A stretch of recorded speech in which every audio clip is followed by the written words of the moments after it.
Bonsoir tout le monde et bienvenue. Alors, nous nous étions laissés avec Irimiaou et Ishayahu, Isaïe et Jérémie. Et aujourd'hui, nous allons voir le prophète Ézéchiel.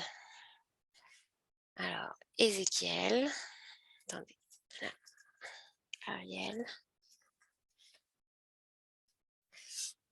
Le prophète Ézéchiel est ce qu'on appelle un prophète de la Gola, un prophète de l'exil. Il n'est pas en Israël quand il va prophétiser, il va être en Babylonie.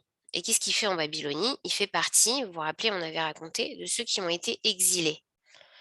On avait dit que à ce moment-là, donc on est en 580 comme ça, en l'an 580, et toute le Hésor, comment on dit le Hésor, la région et la scène de choc entre deux grandes puissances. D'un côté, on a l'Égypte avec Sédécias et de l'autre côté, on a la Syrie avec Nabuchodonosor, Nabucodonosor. Et c'est Nabucodonosor qui euh, gagne, on a vu ça la dernière fois, et qui envoie les, les habitants de Jérusalem en Babylonie. Et là-bas, il va instituer un roi, le roi Joachim, qui va être un roi juif, qui va régner sur le peuple juif en exil, mais qui va être à sa solde. Ça veut dire qu'il va être sous son autorité, qui rend des comptes à Nabucodonosor. Et Ézéchiel, pourquoi il est connu? Parce qu'il est le père de la mystique. C'est lui qui va avoir des visions. Les visions d'Ézéchiel, c'est les visions du char céleste, c'est les visions des anges, c'est les visions avec les roues flamboyantes et le chashmal, des choses qu'on ne peut pas vraiment expliquer. Dans le livre de Ézéchiel, on va trouver des mots pour la première fois comme Ben Adam. Ben Adam, c'est un mot qui apparaît dans le livre d'Ézéchiel et il a comme ça une vision qui concerne toute l'humanité. C'est lui aussi qui va employer pour la première fois le terme de Kiddush Hashem. Alors, cette notion de Kiddush Hashem, on va en parler aujourd'hui, savoir qu'est-ce que ça représente, qu'est-ce que c'est exactement. C'est lui aussi qui va parler de responsabilité personnelle. Euh, Avec Moshe, on avait cette idée que la responsabilité, c'était quelque chose qui se transmettait de père en fils et que si les pères faisaient une erreur, eh bien les fils et les petits-fils, après, payaient pour cette erreur. C'est-à-dire c'est quelque chose qui se transmettait de génération en génération. Et là, Ézéchiel, lui, va parler de responsabilité personnelle. C'est-à-dire que chaque individu est responsable et paye en son temps, dans sa vie, doit répondre de ses actes. Mais on va voir ça aussi en détail. Donc, Ézéchiel, il habite en Babylonie. Ils sont une grosse communauté, environ 10 000 âmes. Et ils sont dans une grande ville qui s'appelle Tel Habib. Alors, ça a des échos un petit peu. Et ils sont au bord du fleuve Kédar. Et Ézéchiel, il va prophétiser 6 ans avant la chute de Jérusalem et encore 15 ans après la destruction du temple. Lui-même, il est descendant de Rachav. Vous avez déjà entendu parler de Rachav? Qui c'est Rachav? Elle apparaît dans l'histoire de Jéricho. Jéricho avec... Vas-y, qui c'est? Qui a entendu parler de Rachav? C'est pas celle qui va prendre les méravimes de Jéricho, qui va les garder chez elle. Ouais, Ok. Qui va pas être détruite à la fin dans c'est l'histoire. ça. Au début de la conquête, quand il rentre en Eretz Israël avec Yoshua, une fois que Moshe Rabbeinu est mort, c'est Yoshua qui prend la suite et ils entrent en Eretz Israël et la première ville dans laquelle ils vont rentrer, c'est Jéricho. Et pour rentrer dans Jéricho, ils vont, c'est une ville qui est construite euh, en haut d'une falaise avec des remparts. Donc c'est très difficile de rentrer dans cette ville sans se faire attraper. Et Rahav, c'est la prostituée de la ville. Et elle a sa maison qui est collée à la falaise, qui est comme ça adossée à la falaise et qui est au bord de la muraille. et, et elle va accueillir les explorateurs et les cacher. Et il va y avoir une histoire de fil rouge comme signe de reconnaissance. Et en fait, elle dit, voilà, j'ai reconnu la bonté du Dieu un et je veux faire partie du peuple d'Israël.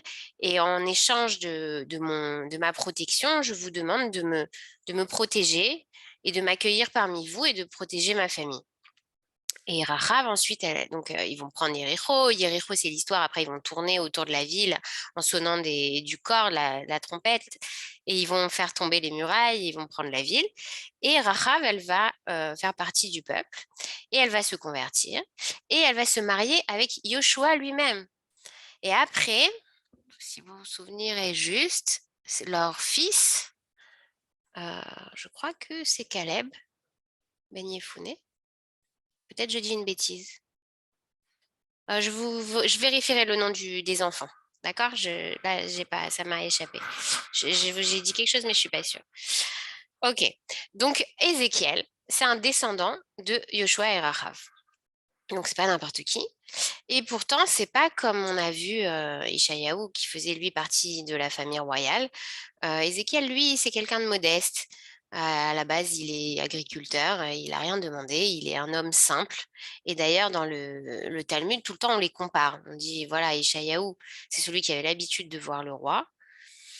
Et Ézéchiel, il utilise des termes grandioses et il a des visions incroyables parce que c'est comme un, un homme de la campagne qui arrive au palais et qui s'extasie devant tout ce qu'il voit.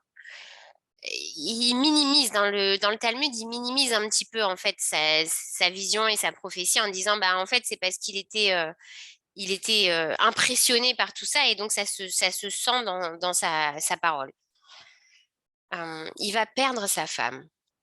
Il va perdre sa femme pendant la chute de Jérusalem. On va voir comment l'un et l'autre sont liés. Euh, et puis, il se passe quelque chose dans la prophétie d'Ézéchiel qui est très étrange. Ça veut dire qu'en rêve, Ézéchiel va voler au-dessus de Jérusalem au moment euh, de la chute de Jérusalem et va voir ce qui se passe dans Jérusalem. Donc d'abord, il vole. Donc vous vous rappelez, c'est Jérémie qui est, lui, le prophète en Israël, à Jérusalem, pendant la destruction du temple. Ézéchiel, il va vivre la même chose, mais par procuration, dans ses rêves en fait. C'est-à-dire que l'un, il vit la chute d'un point de vue extérieur et l'autre, il vit la chute d'un point de vue intérieur. Et donc, Ézéchiel, il vole en rêve au-dessus de Jérusalem, il entre dans les salles du Beth Amikdash et il voit en fait dans toute la ville toutes les abominations qui se passent. Il raconte dans son livre qu'il voit les hommes et les femmes et les animaux et les prêtres et les enfants et que c'est une grande abomination et qu'ils ont peur de rien et de personne. Mais il dit le summum de l'horreur est atteint, qui milou haaretz ramas. Parce que non seulement ils font des choses qui sont mauvaises aux yeux de l'Éternel et qui ne sont pas morales et qui ne sont pas dans la loi, mais pire que ça, ils sont mauvais les uns avec les autres.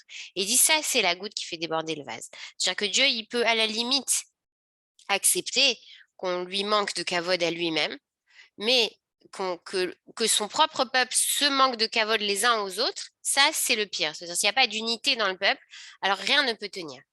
Et c'est ce qui va provoquer la chute de Jérusalem. Maintenant, Ézéchiel, c'est pas seulement le récit de la chute, c'est aussi et surtout la renaissance, la résurrection et la prophétie qui va concerner le retour des exilés, et notamment par sa vision de la résurrection des ossements desséchés. Ça, on va en parler aussi, on va expliquer à quoi ça correspond. Je vous ai dit, c'est le père de la mystique.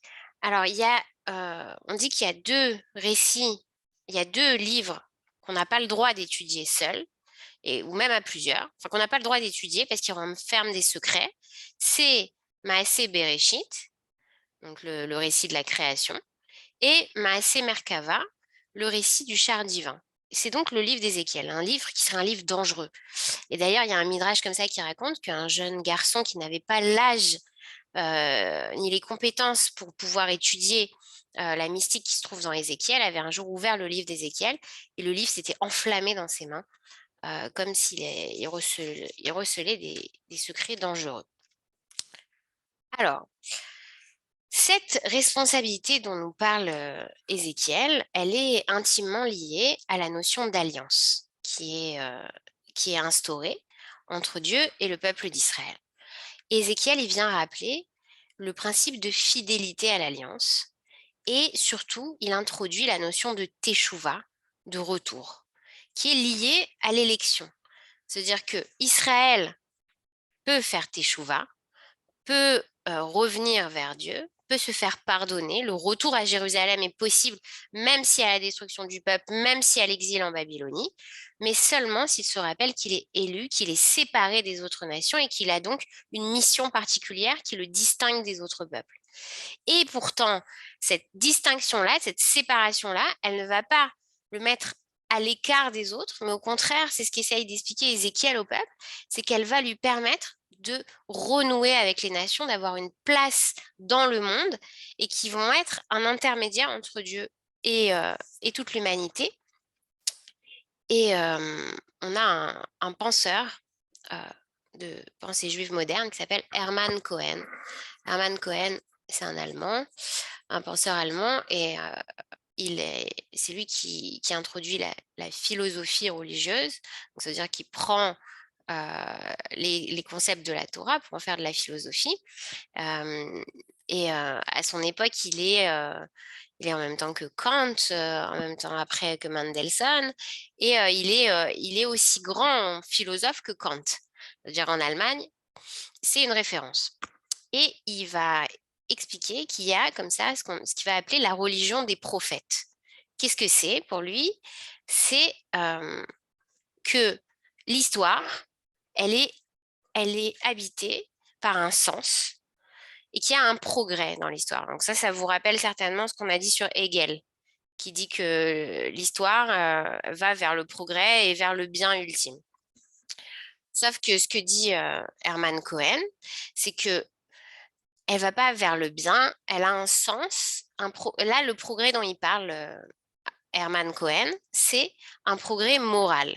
Et que les prophètes, ils sont là pour introduire dans le monde l'éthique et l'unité. Et on le voit en fait dans le message du monothéisme. Ça veut dire que petit à petit, l'humanité, elle sort de l'idolâtrie. Petit à petit, l'humanité va accepter le fait qu'il ne peut pas y avoir d'esclaves. Petit à petit, l'humanité, elle va accepter le fait qu'il faut un jour de repos dans la semaine. Alors, ok, il y en a qui vont faire le dimanche, il y en a qui vont faire le samedi, mais dans l'ensemble, c'est des principes que le judaïsme transmet au monde. Après, le monde le décrit à sa manière, pas qui n'est pas une manière juive, mais ce que dit Hermann Cohen, c'est que les prophètes, ils sont là pour faire passer dans l'humanité, au fur et à mesure, toute cette morale qui est à l'intérieur de la Torah, et pour rendre l'humanité bonne. Et il va très loin. Il dit qu'en fait, le Messie, le Mashiach, c'est pas une personne, c'est l'humanité tout entière qui se transforme au fur et à mesure de la réception du message de la Torah. Et c'est comme ça qu'il explique aussi l'exil. Il dit, voilà, pourquoi les Juifs ils sont en exil, pourquoi est-ce qu'il faut qu'ils soient dans les nations, qu'ils soient mêlés aux autres pour pouvoir justement transmettre ce message. Et il va donner, enfin, c'est comme Freud, Marx, chacun comme ça va tirer une idée, une valeur et la faire entrer dans la société en parlant avec des mots profanes. Et il dit que dans cette idée-là, Dieu, c'est l'être et l'homme, c'est l'existence. Ça veut dire qu'il y a une référence de concept, de morale, c'est la loi, c'est la Torah de Moïse. Et les êtres humains, ils sont là pour incarner ça dans leur existence. Et chacun va s'illustrer en choisissant une des valeurs. Et alors, c'est lui le premier qui parle de... Il va forger des mots. Il va dire, voilà, on est les uns avec les autres. Et des fois, on est mitmensch, on est avec les autres, et des fois, on est Nebenmensch, on est à côté des autres. Quand on est à côté des autres, eh ben, on passe à côté des autres. C'est-à-dire qu'on est toujours à côté, mais jamais ensemble. Et que tout le but de la Torah, c'est d'arriver à être les uns avec les autres, mitmensch. Et il dit qu'est-ce qui va nous appeler, comment les autres vont nous appeler, comment on va se sentir concerné par les autres et qu'on va arriver à se relier avec eux. C'est quand on va être appelé par leur souffrance. Quand la souffrance de l'autre, elle m'interpelle. Je la vois, je l'entends, j'ouvre les yeux, j'ouvre les oreilles et je me sens concernée par l'autre. Bon, c'est un petit peu, vous avez vu, c'est un petit peu christianisé parce que forcément, Herman Cohen, il habite en Allemagne. Ils sont dans et on est dans les Lumières. Vous vous rappelez, je vous ai raconté tout ça, la Scala, etc. Et donc, ils sont dans une dynamique de s'intégrer dans la société allemande et justement que le judaïsme, il apporte quelque chose à la société allemande. Donc, ça rentre dans ce système-là. Après, chez Ézéchiel, on va trouver autre chose. On va trouver aussi cette idée de relation conjugale. Ézéchiel, dans son livre, il parle de Dieu et du âme Israël comme une histoire d'amour. Il dit l'histoire, c'est l'histoire des amours entre Dieu et son peuple. Et on a toutes les aventures. La rencontre dans le désert, les fiançailles au Sinaï, le mariage ensuite sur la terre de Canaan, avec des tromperies, des infidélités, des adultères, le rejet, et ensuite le retour, et ensuite les enfants. Quand il dit que le royaume va se scinder en deux, Israël et Yehuda, il dit c'est les enfants, etc. Et ensuite l'exil. Et tout ça, on va le retrouver dans le Shir HaShirim. Dans le Shir HaShirim, on a véritablement l'histoire de cet amour. Et ce qu'il nous dit, Ézéchiel, il nous dit que ce lien entre Dieu et âme Israël, c'est un lien qui est une connaissance intime.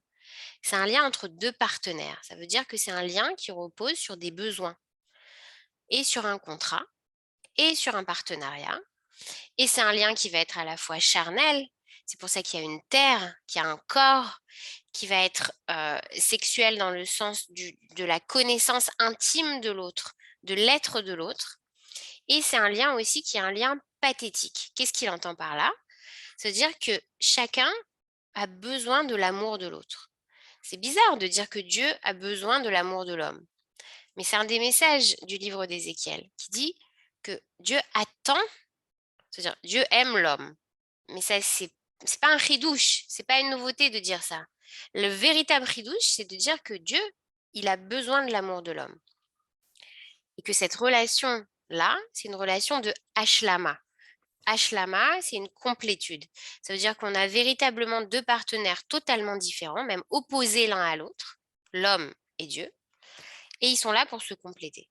Et pour pouvoir un jour dire, comme dans le Shir HaShirim, non plus Baali, mon maître, mais Ishi. Ça veut dire celui qui est mon égal et en même temps mon, ma, le morceau qui manque exactement. Et là, cette histoire d'amour de Dieu, il y a un autre penseur juif moderne qui va en parler beaucoup, c'est Avraham Heschel. Avraham Heschel, lui, c'est un Américain. Alors, il est connu parce qu'il va marcher avec Martin Luther King pour la libération des Noirs et l'égalité aux États-Unis et contre la ségrégation, etc. Justement, en rappelant le message des prophètes, en disant que cette idée que tous les hommes sont égaux, elle vient de la Torah de Moïse. Et lui, Avraham Heschel, il a écrit un livre dont le titre est très parlant, qui s'appelle Dieu en quête de l'homme. God in Search of Man. Je vous conseille de le lire en anglais ou en français, vous pouvez le trouver. Très facile à lire, très sympa. Et donc, il décrit là-bas ses sentiments.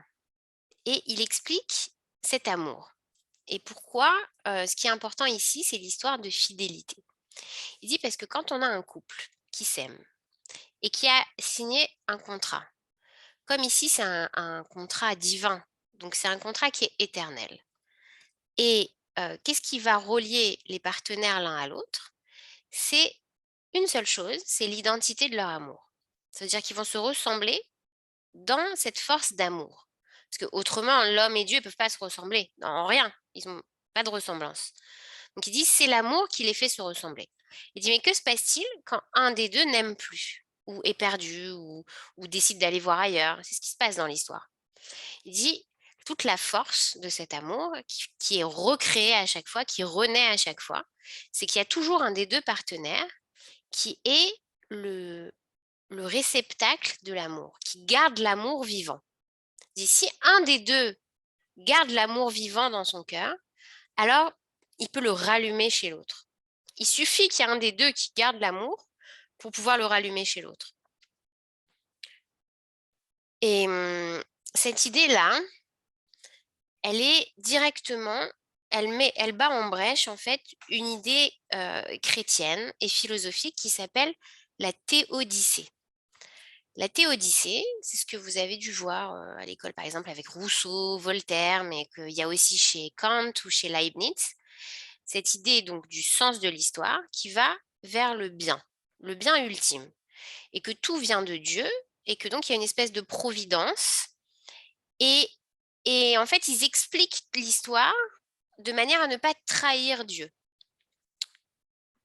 et ils justifient en fait Dieu. Ça veut dire à chaque fois qu'il y a je sais pas moi, des catastrophes ou des drames ou des tragédies ou des morts, alors ils justifient Dieu, comme on a vu un peu les amis de Job qui justifient Dieu. Et, et en fait, le judaïsme ne se pose pas cette question. Parce que le christianisme, qu'est-ce qu'il fait? Il justifie Dieu pour justifier le monde tel qu'il est. Et dans le judaïsme, qu'est-ce que c'est que l'idée pilier qu'on trouve chez les prophètes? C'est le messianisme, la méchériout. D'accord? C'est cette idée que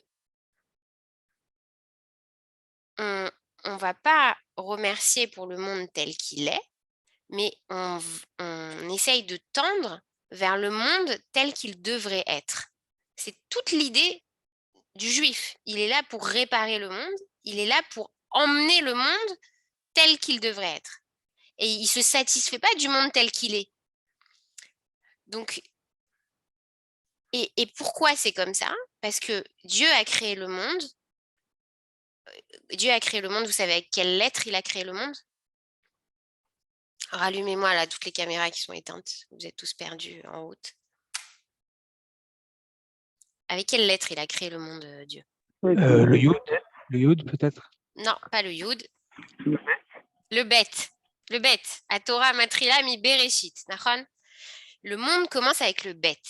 Pourquoi est-ce que le monde ne commence pas avec le Aleph? Parce que sinon, il n'y aurait pas eu d'histoire. Si on avait commencé avec le Aleph, c'était fini, on avait atteint le but déjà. C'est le but du monde, c'est de retrouver le Aleph. C'est d'arriver au Aleph, d'arriver à l'unité. Donc on commence avec le Bet, on commence avec une dualité, on commence avec une séparation, on commence avec une brisure, on commence avec un manque. C'est toute cette idée de Kabbalah que Dieu s'est rétracté, qu'il a créé un vide et que dans ce vide, il a créé le monde. Et que donc ce monde est en perpétuelle tension. C'est-à-dire qu'on est en perpétuelle réparation, on est en perpétuel conflit avec nous, avec les autres, avec le monde, avec tout ce qui nous entoure, parce que c'est ça notre mission sur Terre, c'est de combler ce manque. Et le Aleph, c'est le but. Et c'est la question, il y a un midrash comme ça qui dit, Moshe Rabbeinu, il pose la question à Dieu, il dit, mais pourquoi? Pourquoi Dieu, dans ce monde, est-ce qu'il y a des justes qui souffrent et des méchants qui sont heureux? Et l'inverse, pourquoi? Et le Midrash répond que la question de Moshe Rabbeinu n'est pas une question. C'est qu'il n'a pas compris le principe s'il pose la question. Parce que si ce monde-ci, c'est le monde des actes et de l'effort. Alors c'est normal de souffrir parce que on peut pas agir sans se faire mal. On peut pas construire sans se blesser. On peut pas faire des choses sans des fois échouer. C'est ça en fait la vie. Et le monde d'après, c'est le monde de la récompense, le monde du bonheur, le monde de l'épanouissement, etc., etc. Donc, finalement, dans cette idée-là, cette idée que le monde tel qu'il est, eh ben, on n'est pas satisfait de ça et que nous, tout ce qu'on veut, c'est le monde tel qu'il devrait être et que toute notre énergie et toute notre vie, elle doit être dans ce sens, alors tout prend sens, en fait, autour de cette idée.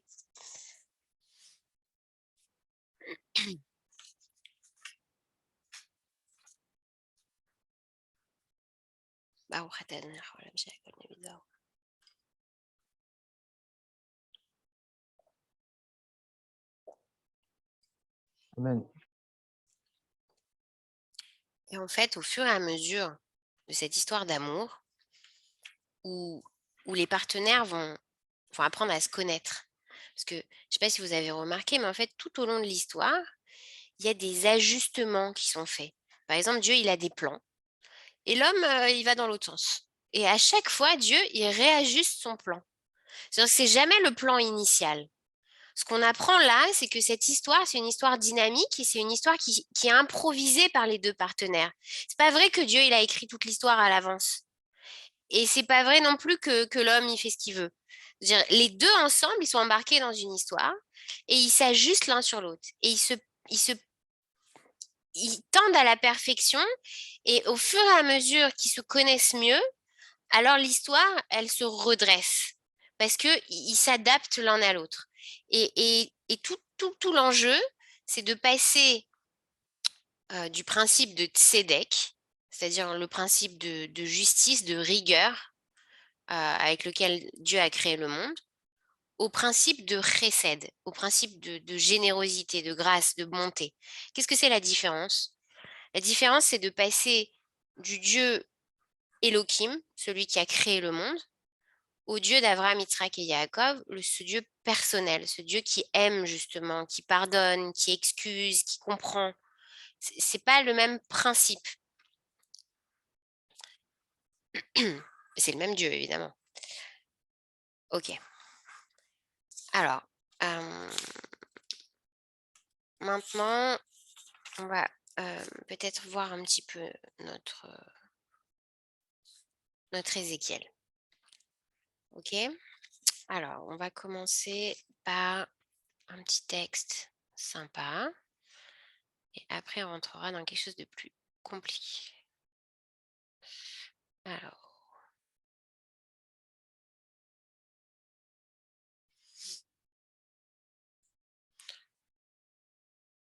Ok.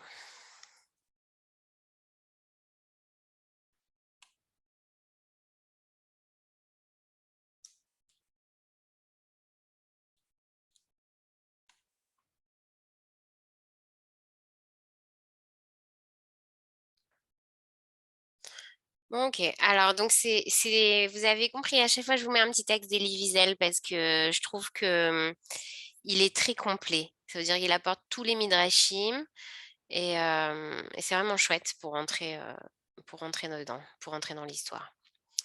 Ok. Alors, est-ce que Ariel Ben Ilouche, tu veux lire? C'est juste que je suis dans une bibliothèque, alors il faut, je peux pas Je vais faire du trop, bruit.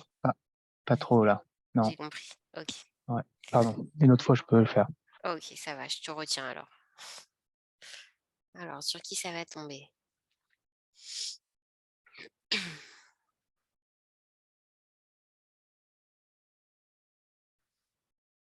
Alors, est-ce que les gens qui n'ont pas allumé les caméras, par exemple, Keren Adige, qui est-ce?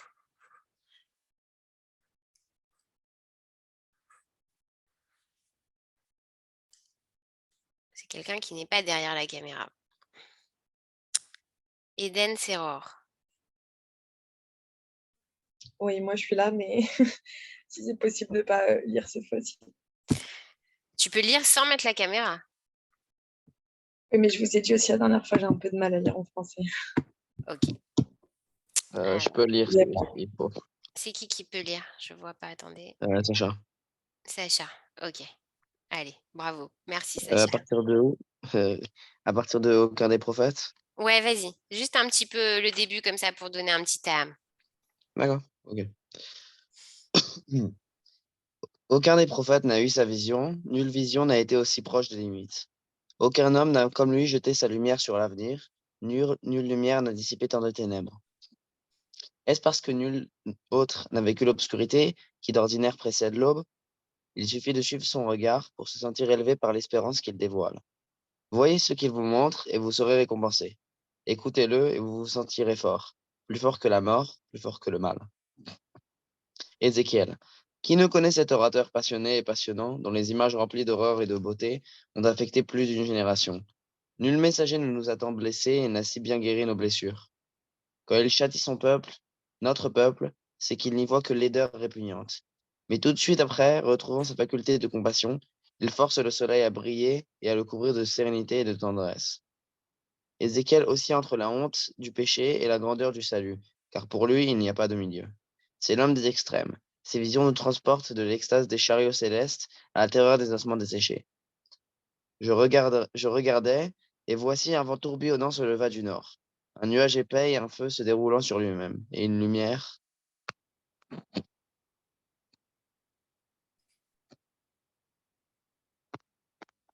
Et une lumière éblouissante se répandait, d'où jaillissait l'éclat de l'airain poli. Et au centre, 4 animaux apparaissaient. Ils avaient tous un aspect humain. Chacun d'eux avait 4 faces et 4 ailes. Ce qui suit est connu mais difficilement compréhensible. En fait, toute l'histoire littéraire de la Merkava et des Hekalot, ce traité Échalote. mystique. Échalote, c'est les palais. Ah, Dans c'est un chet, ok. Ouais, Echalot. dans le livre de Hanor, c'est un Mhm. texte de base de la Kabbalah. Alors, il y a toute cette histoire des différents échalotes, des palais. Et il y a 7 ciels avec différents palais et on passe d'un palais à un autre. Et il y a les anges qui montent et qui descendent. Enfin, c'est toute une hiérarchie. Vas-y. Ok. Ces traités mystiques qui explorent le thème du chariot céleste dérivent de cette vision hallucinante d'Ézéchiel. Qui sont ces créatures humaines et animales, à la fois monstrueuses et divines, qui font éruption sur notre planète si parfaitement ordonnée? Quel est le but de leur visite parmi nous, mortels? Et leurs jambes étaient droites, et la plante de leurs pieds ressemblait à celle du pied d'un veau. Et ils avaient des mains d'hommes sous leurs ailes à leurs 4 côtés.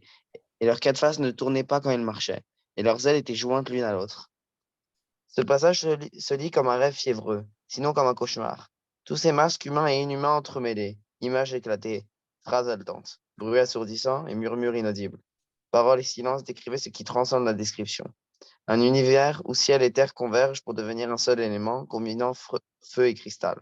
Peur et joie, la première mémoire de l'homme affrontant sa destinée, et aussi son ultime souvenir. À tous les 4, une face d'homme et une face de lion, et une face de lion à droite. À gauche, une face de taureau. À tous les 4, une face d'aigle, et ce qui ressemblait au firmament et ce qui ressemblait au trône. Ézéchiel a-t-il vraiment vu tout cela? Dieu a-t-il choisi de lui montrer ce qu'il dissimule à tous les hommes? En quoi Ézéchiel était-il si spécial? Toutes les questions que posent les prophéties, la contrainte que Dieu impose à son émissaire lorsqu'il lui confie sa mission, le caractère imprévisible de la réponse qu'apportera le prophète, s'appliquent plus que jamais à Ézéchiel. Qu'a-t-il fait pour mériter l'honneur de s'exprimer au nom de l'Éternel? Pourquoi ces paroles brûlent-elles avec tant de rage, puis avec tant de tendresse? Il y a dans ce livre des thèmes et des expressions que l'on ne... le haut est caché. Désolé. Que l'on ne trouve nulle part ailleurs. Le prophète mange ou dévore ces mots. Il mentionne la transplantation d'un cœur de chair à la place d'un cœur de pierre. Le terme poétique Ben Adam, fils de l'homme, est employé avec une telle fréquence qu'il devient presque son surnom. Il est le premier prophète à évoquer le Kiddush Hashem, la sanctification du nom sacré. Il est aussi le premier à parler du Mikdash Me'at, ce temple miniature et provisoire qu'est la synagogue. A-t-il vu le vrai temple? Peut-être n'était-ce que fantasmagorie, mais sa description de Jérusalem, loin de Jérusalem, est si réelle, si précise, qu'elle est en soi-même un joyau. Ézéchiel restera le prophète de l'imagination, celle du présent, de l'avenir aussi. Certains d'entre nous ont vu, vraiment vu, un désert couvert d'ossements desséchés. Et nous pouvons témoigner de la faculté qu'ont les victimes de tout recommencer. Aucune autre génération que la nôtre ne pourra mieux comprendre Ézéchiel. Il suffit de lire le texte. Vaï bishloshim shana, et cela se passa le 5e jour du 4e mois de la 30e année. J'étais en exil, ou parmi les exilés, au bord du fleuve Rébar, lorsque brusquement les cieux s'ouvrirent et j'eus les visions de Dieu. On dirait l'entrée en matière d'une chronique. Le style est précis. L'auteur tient à ne pas décontenancer le lecteur qui doit apprendre ce qui est arrivé, quand et où et de quelle manière. Pour plus de clarté, le chroniqueur ajoute ce détail important. L'événement eut lieu durant la 5e année de la captivité du roi Joachim. Ayoya dvar d'Oshem el Yecheskel ben Bouzi à Cohen. La parole du Seigneur atteignit Ézéchiel, fils de Bouzi le prêtre, et sa main se posa sur lui. Vaere veine, je regardai et je vis, un tourbillon se levera du nord. Arrêtons-nous là, car la phrase pose problème. Elle commence à la première personne, Vaani, passe à la troisième, Vatei alav, et revient à la première, Vaere. Le prophète veut-il par ce procédé montrer qu'il est à la fois sujet et objet de sa propre histoire? Autre chose. Dieu lui a parlé, mais Ézéchiel ne nous confie pas ce que Dieu lui a dit, ni comment il a réagi. A-t-il, comme Jérémie ou Jonas, résisté à l'appel? Trop occupé à décrire immédiatement ce que ses yeux voient, il ne se soucie plus de la logique de son récit. Et ce que ses yeux voient est tellement irréel que nous, simple lecteur, n'avons même pas le droit de nous interroger sur ses visions et de les commenter. Lisons cette Mishnah du traité de Je crois Hagiga. qu'on va Ah, arrêter. traité de Hagiga. On va Ah, arrêter là. ok. Ok, merci. Ok, donc vous avez vu un petit peu notre ami Ézéchiel.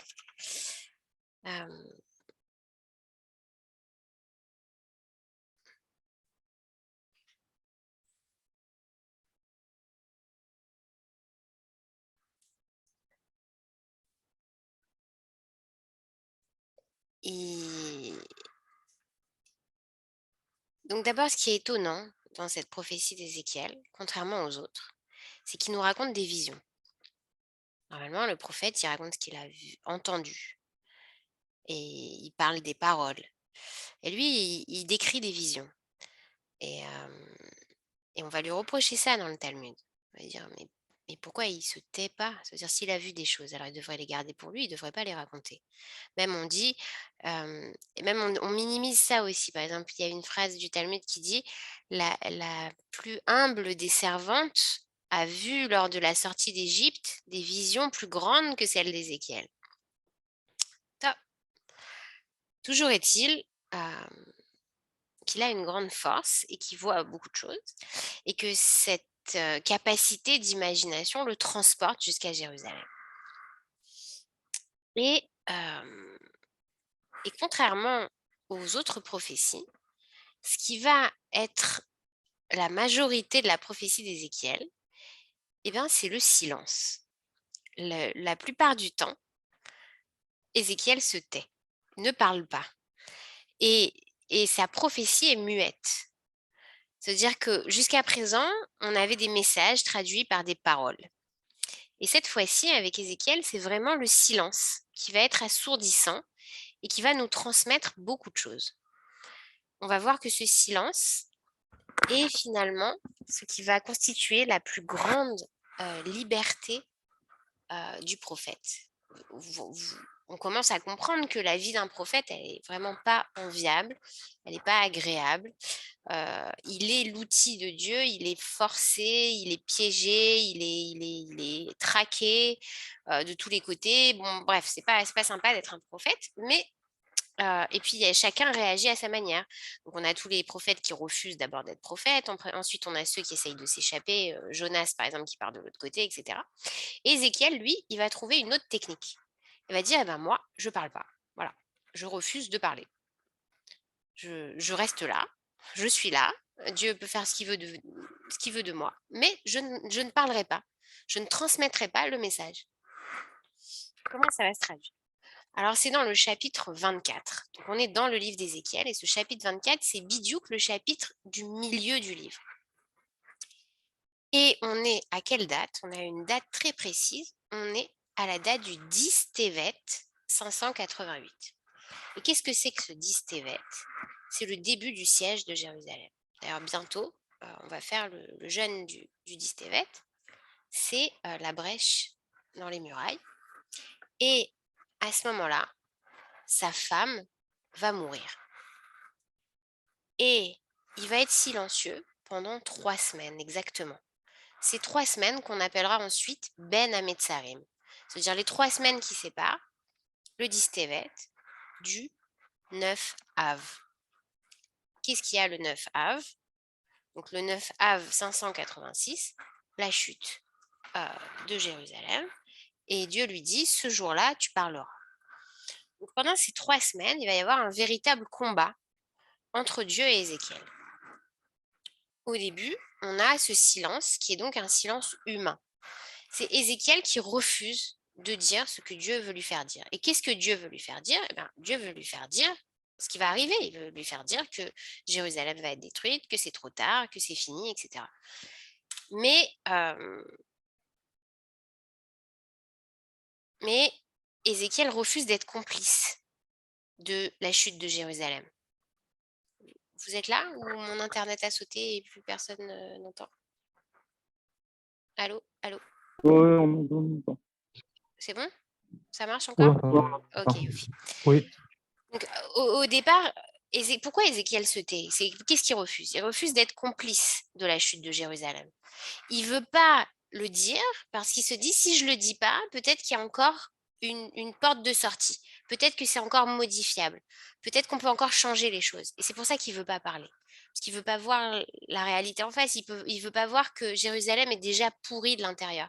C'est pour ça que Dieu l'emmène en rêve voir à l'intérieur des chambres les plus secrètes du Beth Amikdash pour qu'il voit avec ses yeux ce qui se passe là-bas et comment ils font des abominations à l'intérieur même du Beth Amikdash.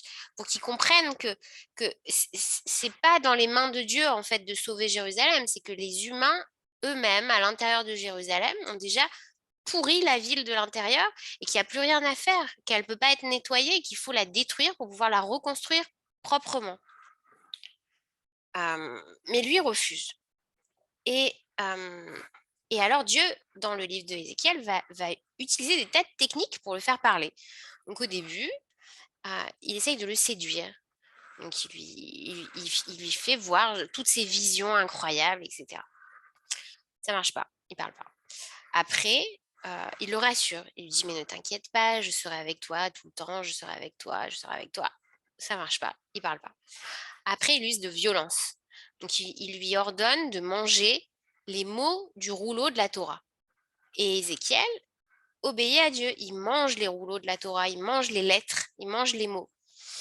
Il se promène nu à travers Jérusalem. Il jette sa ceinture dans l'eau. Enfin, il y a tout un tas de trucs qu'il lui fait faire, mais il reste muet. Après, il essaye de réduire le message. Il dit, ok, alors tu veux pas dire ce que je veux que tu dises, mais c'est pas grave, ne dis pas ce que je veux que tu dises, dis seulement, voici ce que dit Dieu. Et ne dis pas ce que je dis. Et bien même ça marche pas, il continue à rester silencieux. Alors après, il va utiliser une autre technique, la tentation d'acteur. Parce que le prophète, qu'est-ce qu'il aime? C'est être au milieu du peuple et prophétiser. Donc il ordonne à Ézéchiel d'aller se mettre au milieu du peuple, sur la place publique, à côté du fleuve Kédar, justement où tout le monde est rassemblé. Il se dit certainement là-bas, il aura envie de parler. Et maintenant, ça ne marche pas, il continue à se taire. Alors après, il lui parle justement de responsabilité, vu que Ézéchiel, dans sa prophétie, quand il parle au peuple, il leur rappelle leur responsabilité personnelle dans l'histoire d'Israël, etc. Il lui dit, alors toi, Ézéchiel, prophète, c'est ta responsabilité. Et il joue sur les mots, il dit, Acharit, la fin des temps, c'est Achayut, c'est la responsabilité. Tu as une responsabilité, si tu prophétises pas, l'histoire ne pourra pas passer et les choses ne vont pas arriver si tu dis rien. Mais rien à faire. Alors finalement, que va faire Dieu face à ce silence d'Ézéchiel? Que feriez-vous face à quelqu'un qui ne veut pas parler? Est-ce que vous auriez, à part toutes les techniques qu'on vient d'utiliser maintenant, est-ce que vous auriez une idée? Que faire face à quelqu'un qui ne veut pas parler? Est-ce que vous auriez une manière de le faire parler ou est-ce que vous pourriez contourner le problème? Pourquoi il n'a pas pris quelqu'un d'autre, du coup? Ah, c'est pas bête. Mais non, il avait Le décidé faire que c'était... écrire? Ouais, ça aurait été plus simple, effectivement, de prendre quelqu'un d'autre. Mais Le faire non, écrire? le faire écrire. Bah non. Non, il veut que ça soit dit.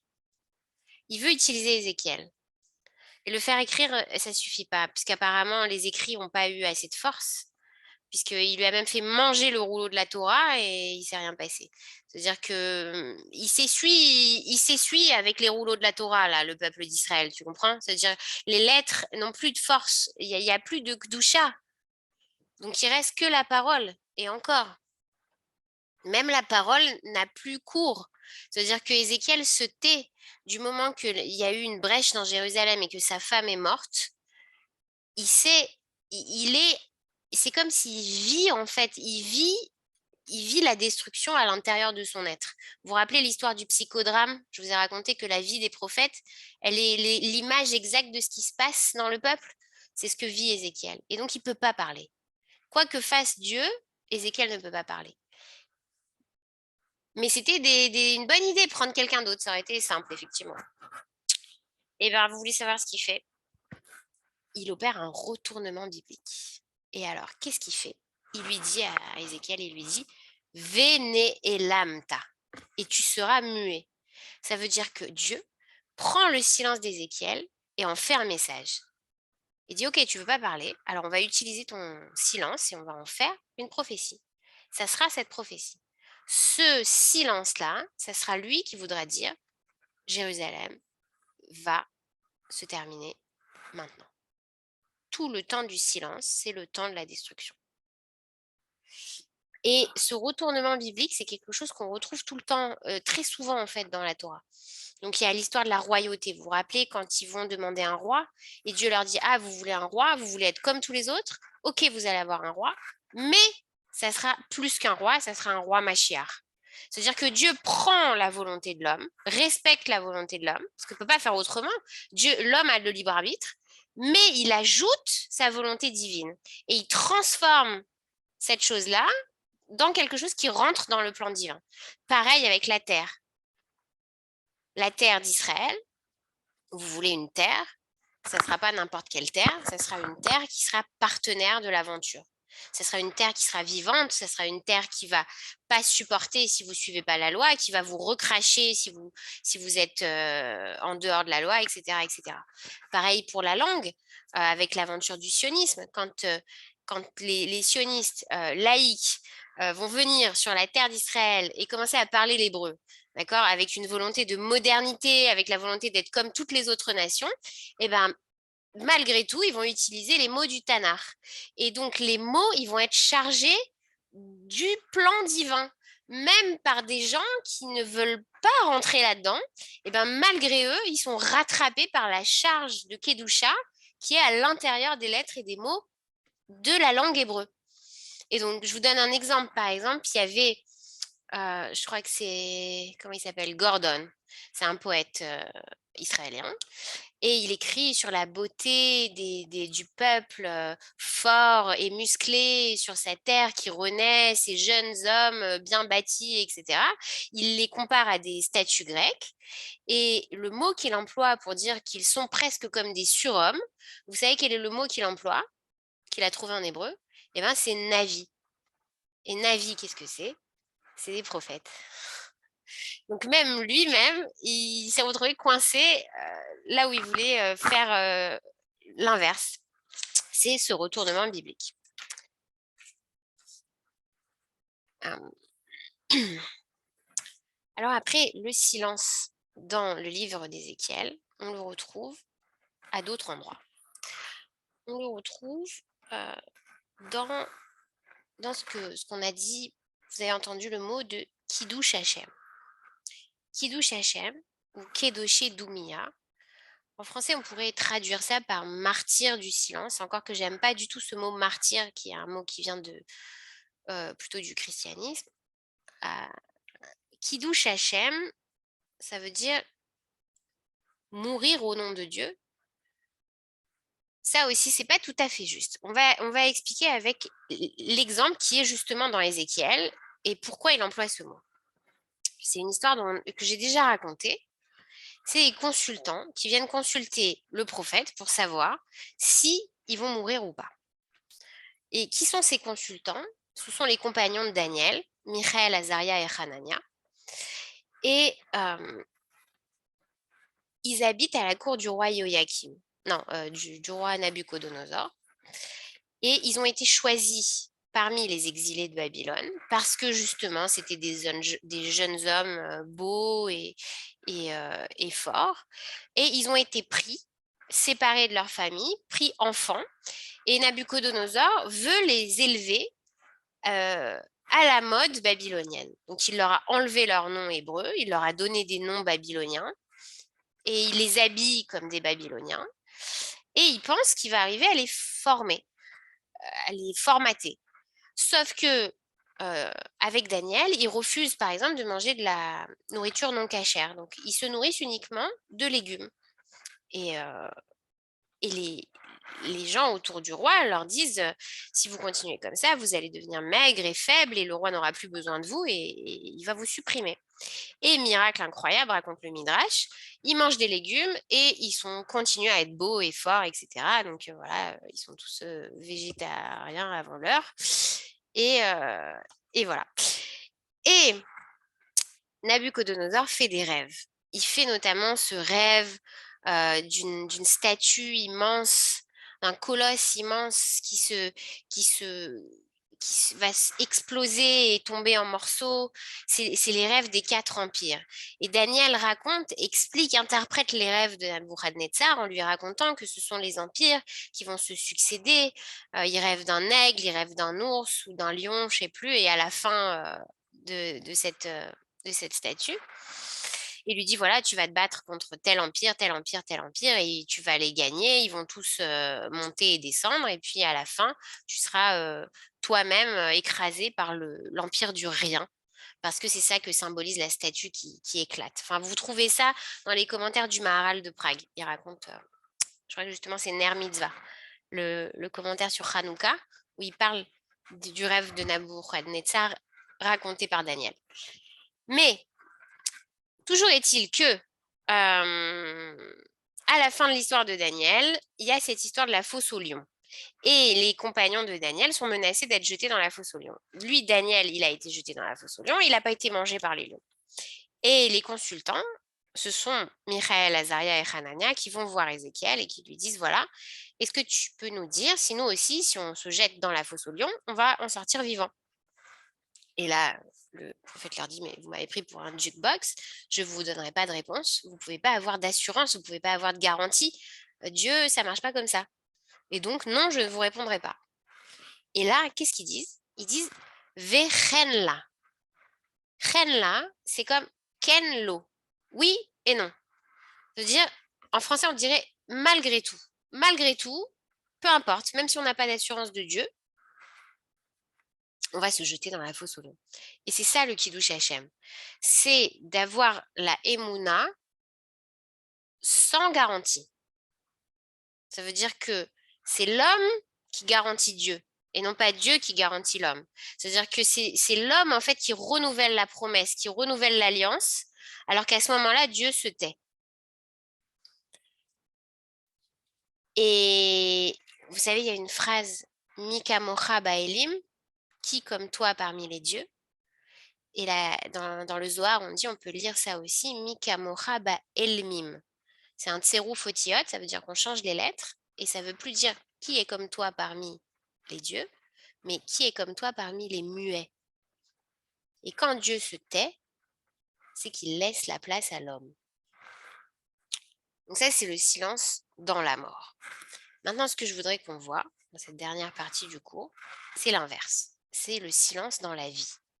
Et la dernière partie du livre d'Ézéchiel, elle concerne justement cette vision des ossements desséchés. Alors, tenez-vous bien à vos chaises, vous allez avoir le secret de la résurrection des morts. Allons-y. Mode d'emploi et tout, avec toutes les étapes.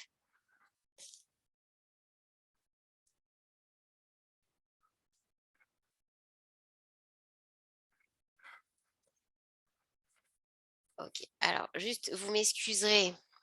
C'est pas le texte Mécori en hébreu, d'accord? C'est une traduction française que j'ai faite d'un passage du Talmud. Alors, attendez. On va voir ça.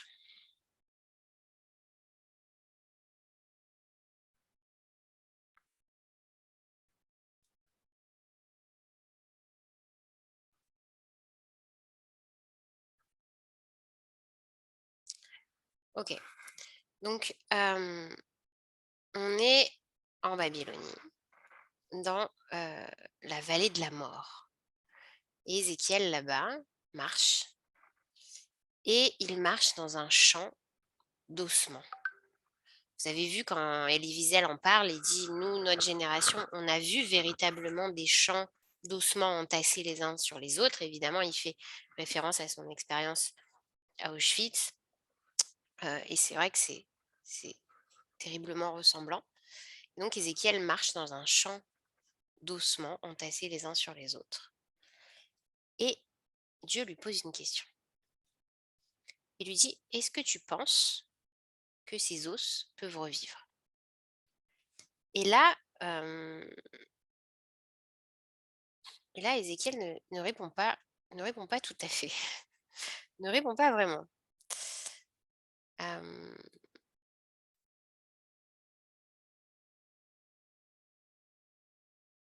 Alors, voilà.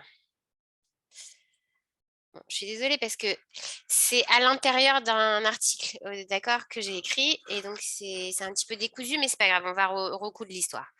Donc, ok, c'est dans le traité Sanhédrin 92b. Et voilà. Rabbi Eliezer dit, les morts que Eliezer a fait revivre, ils se sont mis sur leurs pieds et ils ont chanté des louanges et ils sont remords. Qu'est-ce qu'ils ont chanté? Dieu fait revivre les morts. Rabbi Yoshua a dit, pas tout à fait, c'est une autre louange. Dieu fait revenir les morts du Sheol, de l'enfer.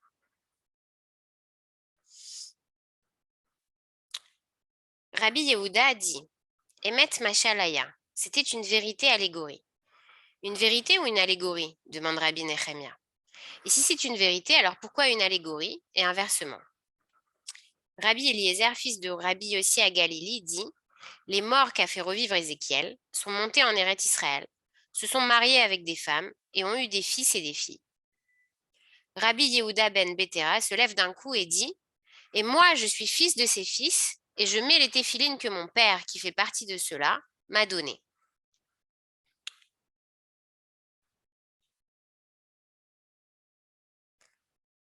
Alors, de quoi on parle?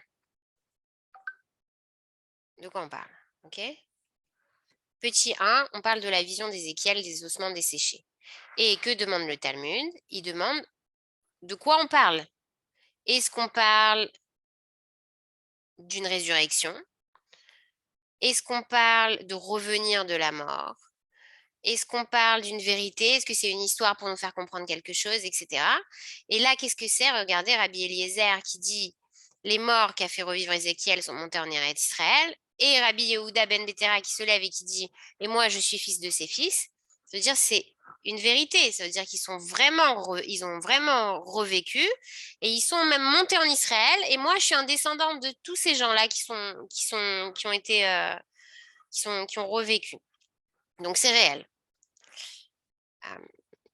Sauf que la Gemara, qu'est-ce qu'elle répond? Elle répond Behemet Mashalaya. Ça veut dire que la Gemara, elle ne te dit pas c'est un machal, une allégorie, ou c'est Behemet, ou c'est vraiment. Tu restes avec la question en fait. C'est vraiment une allégorie. Tu sais pas.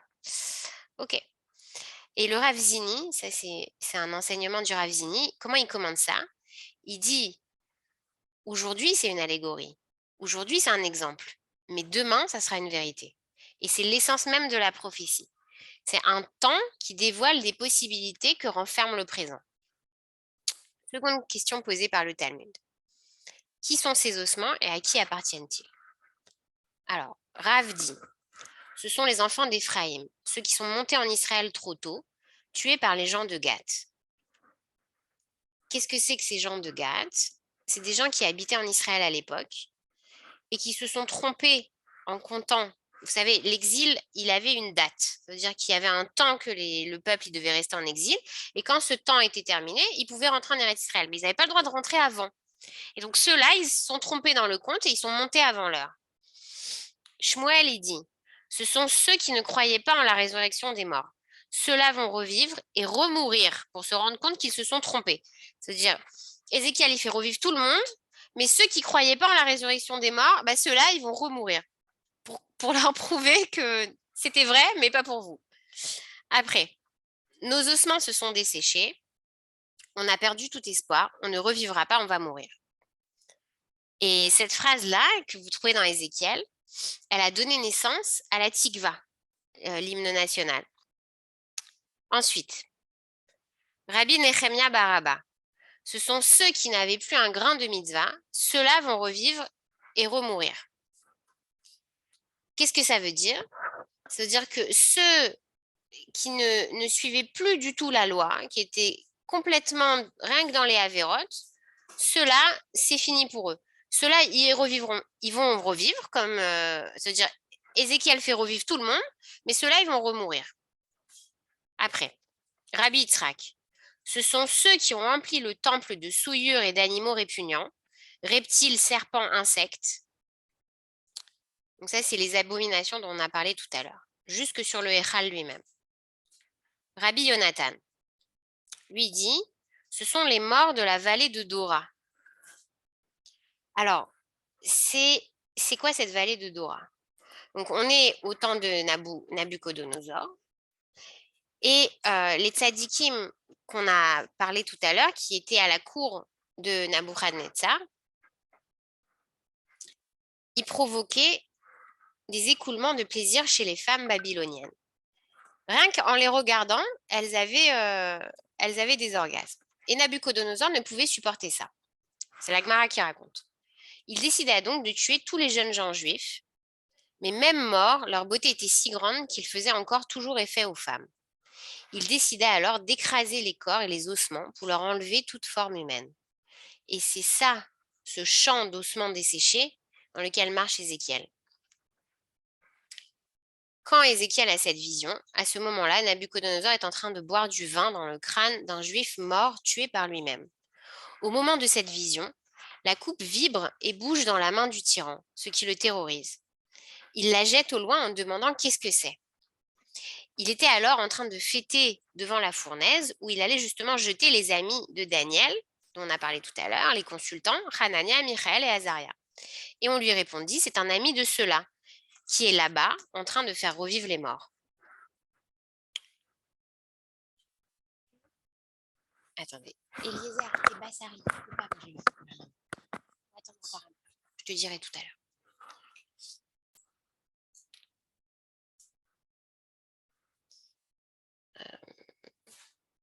Attendez.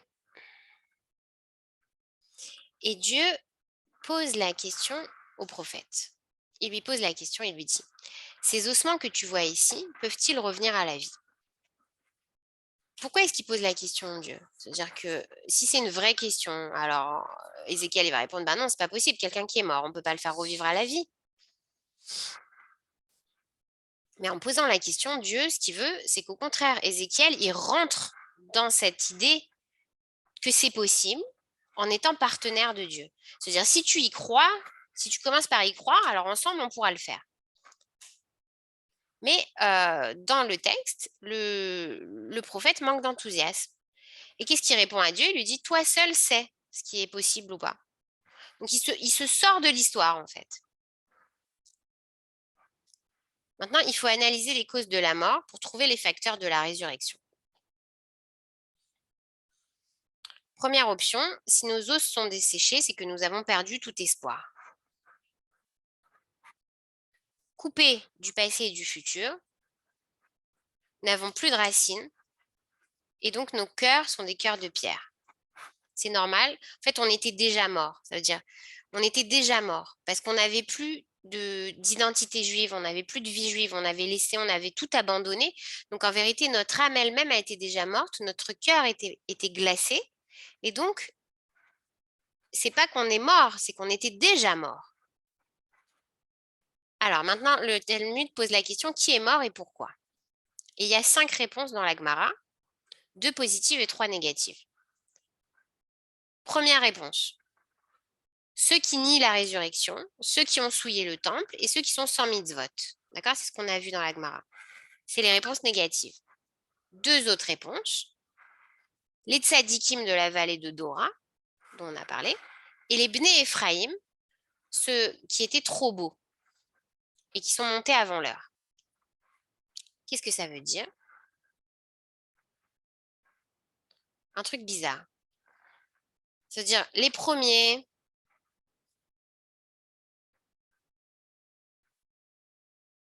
l'ensemble de ces hommes qui, soit par une attitude négative, soit par une attitude positive, ont causé leur propre mort, sont à l'origine de la sanctification du nom ou de sa profanation. Ça veut dire, les uns, ils ont fait Kiddush Hashem, et les autres, ils ont fait Chilul Hashem.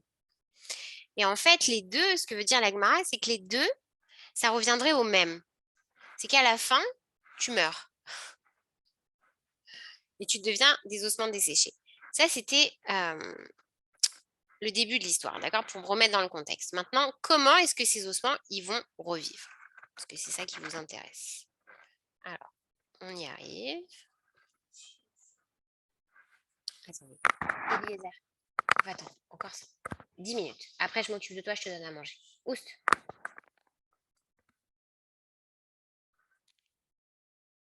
Ok.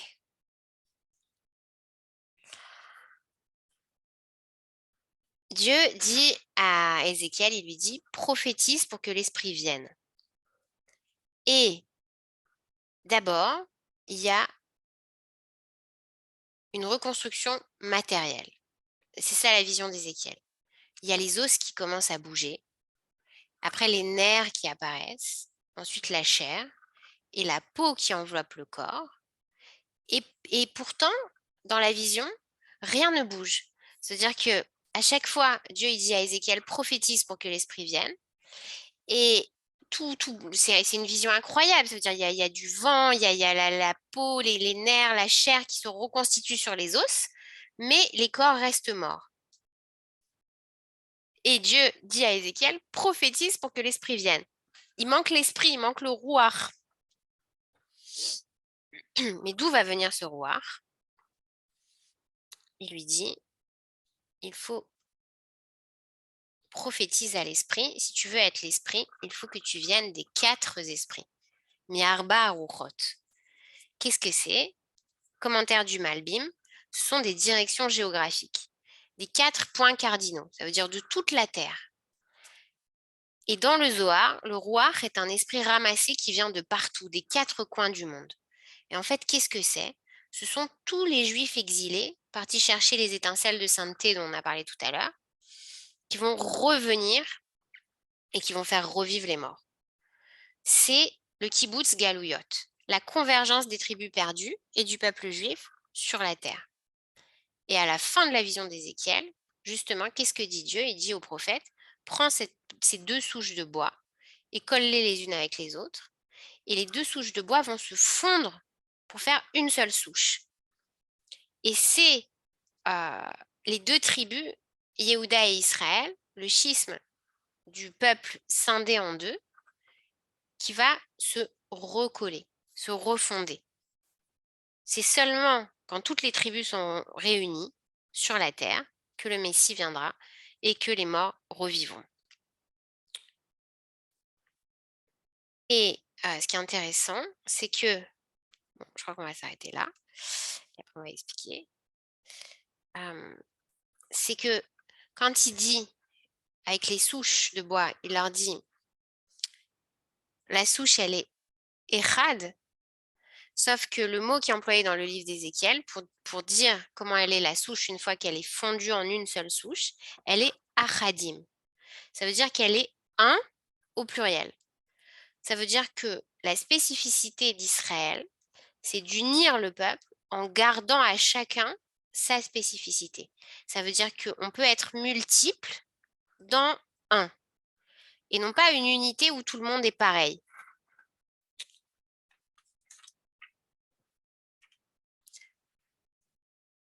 Alors, maintenant, le véritable secret, donc, pour faire revivre les morts. Reprenons cette vision d'Ézéchiel. Ézéchiel marche dans le champ des ossements desséchés et Dieu lui dit, fais revivre les morts. D'abord, est-ce que tu crois que tu peux refaire, est-ce que tu crois que ces ossements peuvent revivre? Donc, la première condition pour faire revivre des ossements desséchés, c'est d'y croire. Parce que tant que le prophète il reste en dehors de la vision, ça ne marche pas. Du moment qu'il rentre dans la vision, le rouard commence à souffler, les ossements commencent à bouger et les nerfs, la chair, la peau commence se reformer sur les os. Mais là encore, les corps restent morts, ça ne bouge pas. Et là, Dieu, il dit à Ézéchiel, il dit prophétise pour que l'esprit vienne. Qu'est-ce que ça veut dire? Ça veut dire, ça suffit pas que tu reçoives la vision ou que tu entres dans la vision. Il faut maintenant que tu parles. Il faut maintenant que tu agisses dans cette vision. Il faut que tu mettes de toi-même dans cette vision. Il faut que tu sois acteur de cette résurrection. Parce que si tu restes spectateur, ça va pas marcher non plus. Parce que ce rouard, cet esprit de Dieu, il est en toi. Il est en chacun d'entre nous. Et pour le transmettre, eh ben, on peut le transmettre en fait. Comme Dieu lui-même peut le transmettre, chaque être humain peut le transmettre puisqu'il l'a en lui. Donc il faut que tu le fasses passer par ta bouche puisqu'il est entré dans ta bouche. Quand Dieu il a créé Adam avec de la terre et qu'il lui a mis le rouard, il lui a mis dans la bouche. Donc c'est avec ta bouche que tu peux transmettre ce rouard, avec ce que tu vas dire, avec ce que tu vas faire avec ta bouche. Deuxième chose. Troisième chose, d'où va venir l'esprit, dit Ézéchiel. Et Dieu lui répond, des 4 coins, des 4 vents, des 4 rouchotes. Qu'est-ce que c'est que ces 4 vents? C'est-à-dire de tous les coins de la terre. C'est-à-dire que tu ne peux pas être, toi, juif, petit juif, dans ton espace et dans ta petite bulle tout seul. Si tu veux que ça marche, si tu veux faire revivre les morts, si tu veux faire revivre la terre, si tu veux reconstruire, il faut que tu te rattaches à toutes les parties du peuple qui sont partout sur la terre. Et tout ça, c'est à toi. Tout ça, c'est ton identité. Tout ça t'appartient. Ça veut dire que il y a tout Sfaradim et Ashkenazim. Ça veut dire du nord et du sud, de l'Orient et de l'Occident. Il faut que tu te rattaches à toutes les particules du peuple juif, à tout ton héritage, que ce soit dans le passé, toute l'histoire du passé et l'histoire du futur, que tu t'insères dans cette histoire. Si tu te relis, c'est-à-dire si tu rentres dans le temps de Dieu, que tu deviens prophète, c'est ça, être prophète, c'est quoi? Ça veut dire, c'est entrer avec Dieu dans cette vision globale de l'histoire, où tu es comme si tu voles avec Ézéchiel au-dessus de l'histoire et que tu parcours l'histoire dans le passé et dans le futur et tu relis les dimensions. Et là, c'est pas que tu fais revivre des morts, c'est que ces morts-là, ils sont vivants en fait, parce que l'histoire, elle est éternelle.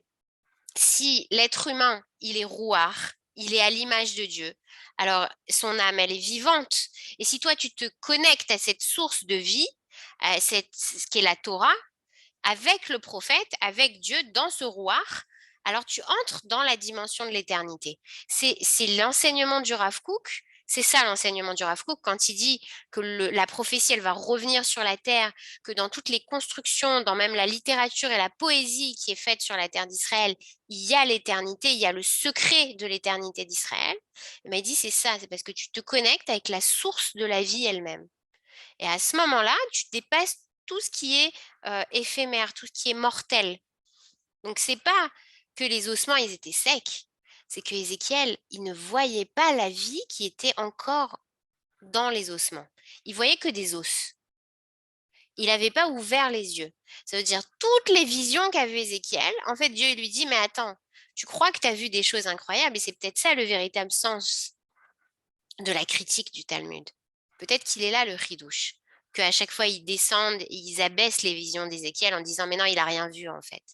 Parce que tant qu'il n'arrive pas à cette compréhension que pour prophétiser, il faut qu'il fasse venir le rouard, que c'est pas dans ce qu'il voit que ça se passe, mais c'est dans ce qu'il dit et dans ce qu'il entend. Il est là le rouard et dans ce qui se transmet d'être en être. Dans cet amour de l'un pour l'autre, dans ce souffle de Dieu. C'est comme ça que Moïse, il est mort. Mineshika, Mavet, Neshikat Mavet, le baiser de la mort de Dieu. Ça veut dire que son souffle, il est passé au souffle de Dieu directement. Et c'est pour ça qu'on n'a pas retrouvé son corps. C'est ce qui va se passer aussi avec le prophète Élie. On va revenir sur l'histoire du prophète Élie. C'est-à-dire qu'il a raffiné son corps au point qu'il est devenu une âme complète. C'est-à-dire qu'il n'y avait plus du tout de matière, il était totalement rouar. Il s'est raffiné. Et c'est ça que on trouve ça chez le Rav Kook, mais on trouve ça aussi chez le Rabbi de Lubavitch, dans la Chassidut Rabat, dans le Tanya. Cette idée que le monde, il se raffine. Alors, est-ce que ça rejoint cette idée dont on a parlé tout à l'heure de Hermann Cohen, que l'humanité, elle avance vers le tov, vers l'éthique? Pas tout à fait, pas tout à fait. On a ici autre chose. On a ici un passage d'un état à un autre. Ça veut dire on ne va pas changer le monde. Chez le Rabbi Lubavitch, la fin du monde, le Mashiach, c'est pas la fin de l'histoire. C'est pas terminé.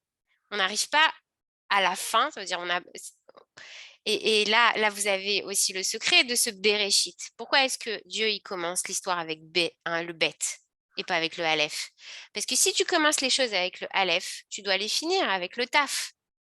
C'est-à-dire, si tu commences avec un vrai début, il y a une vraie fin. Mais si tu commences une histoire qui est déjà commencée, alors cette histoire, elle n'est jamais finie, elle est toujours ouverte. Et c'est ça, en fait, le secret du Bereshit. C'est que on tend vers l'Aleph. Mais cet Aleph-là, le Aleph, c'est quoi? C'est l'infini, c'est l'éternité de Dieu. Et ce monde-là, il renferme des étincelles d'éternité. Et révéler ces étincelles, c'est faire vivre ce monde en Dieu, avec Dieu. Tout à l'heure, c'était Mitmensch, c'était avec les hommes. Mais les hommes avec Dieu, c'est la brite. C'est ça la brite. Voilà, c'est ça le message des prophètes. Alors, bon, cette fois-ci, on est allé un peu loin, un peu haut.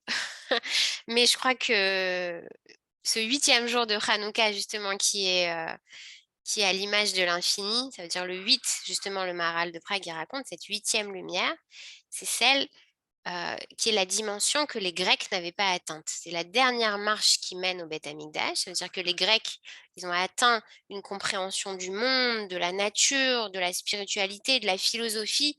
C'est-à-dire qu'il y avait une véritable sagesse qui était reconnue par les sages de la Torah, mais qu'ils avaient une dimension qu'ils ne pouvaient pas saisir.